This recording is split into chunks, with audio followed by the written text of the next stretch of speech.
actually have a band right now.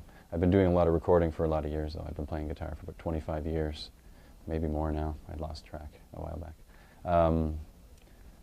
So I've had multiple bands, a lot of recording acts, a lot of acts that are purely for touring.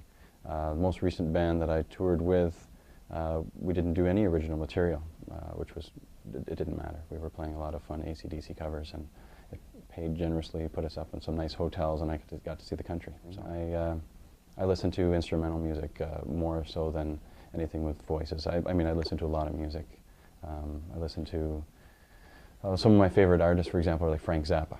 And that stuff is equally instrumental as it is vocal. Of course, often the vocals are politically driven or just plain old comic, comic relief stuff. Things that got me inspired to make music was the step from playing with one finger on a guitar to when a friend of mine, my older brothers, taught me how to play the power chord. And it was using your first finger for the root note and your third finger for the fifth. And together they make the power chord. More recently, I like the God of War series. I haven't gotten into, I'm waiting for the third one, I guess, is due to come out.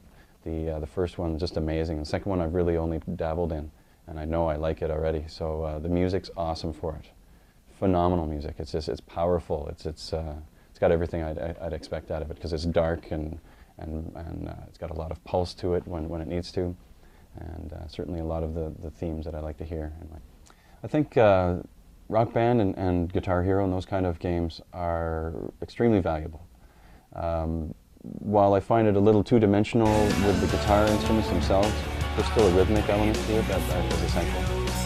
Perhaps the drums are the best and more similar, most akin to a real instrument, because there is actual the impact and the way you're holding it and playing it is quite similar to the real thing.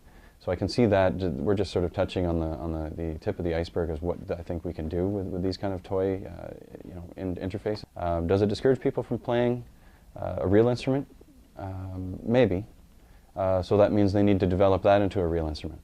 They've got to create games where, if they aren't already, where those buttons and things will actually make sound and give you an option of how to change those tones.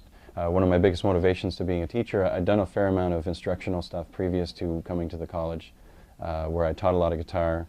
I'd interfaced with a lot of bands over the years, doing all the PR stuff to promote my product. Again, I essentially started in a band right out of high school. Is it that much different? Arguably, no.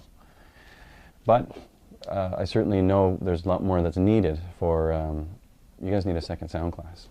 But I suppose you guys are manipulating sounds with the engine at this point. I would have liked to have introduced a course where we're working with the like third party or middleware, like Wise or something like that, where it's manipulating sound, not necessarily needing to know all the code base behind it, even though you guys are all code geniuses at this point.